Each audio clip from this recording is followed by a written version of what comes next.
Welcome to 2 Minutes with TeeJay. If you've seen the previous one, you'll know that I met with my friend Jane that I haven't seen for 12 years this morning. We sat in Starbucks having a good old natter and a cuppa, and she said we were talking about kids. She has 4 kids, and she said 2 of them actually have been labelled, and that was the word that she used, as dyslexic.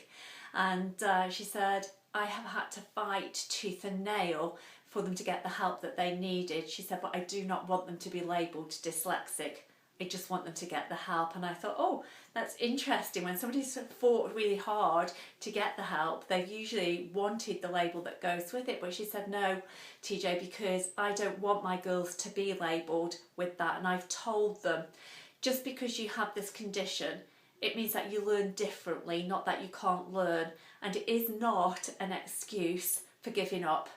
Oh, I'm dyslexic, so I can't do that, sorry.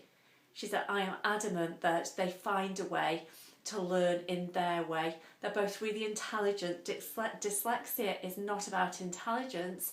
It's just that they need to be taught or learn differently and have different support. She said, so I am working all the time with my girls to say, let's find a way to do it in a way that you can do it.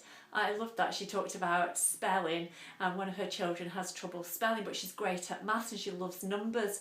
So her suggestion to her daughter was, well, if you love numbers and you don't like letters, why don't you number the letters 1 to 26, and then you can learn the letters by the numbers, and you can just remember by the numbers rather than having to think, how do I spell this? And you can even add the word up and see what total it comes to, and if when you write it, it doesn't come to the right total, then you'll know that you've spelt it wrong, right?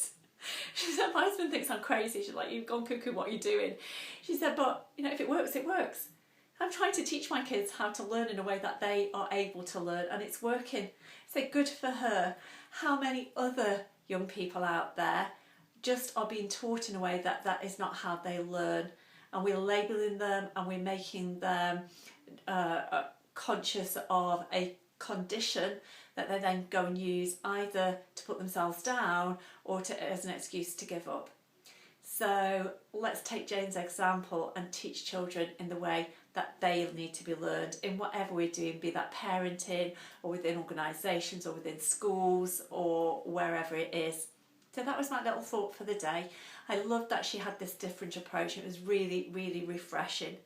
So let's empower our young people rather than label and disable them. Bye for now.